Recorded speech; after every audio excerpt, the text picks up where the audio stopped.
गाड़ी निकाल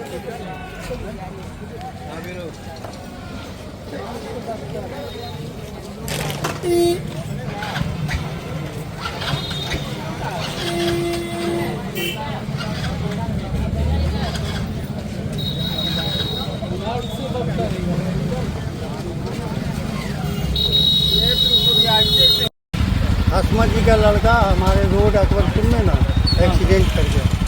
तो मौके पर मौत हो गई जी, कार पेड़ से टकरा कर। कितना उम्र होगा? 19 साल होगा। तो कोई गाड़ी मार दिया क्या आपने? नहीं, गाड़ी अपनी स्पीड में थी। वो गाड़ी स्पीड में था, उसी में मार दिया नहीं? जी तो मौके पर डेथ हो गया। जी जी जी और हसमा जी जो बाइक में जी जी जी अकबरपुर में जो बाइक में क्या नाम है आपका सर? आपका क्या नाम है सर? राजीव कुमार।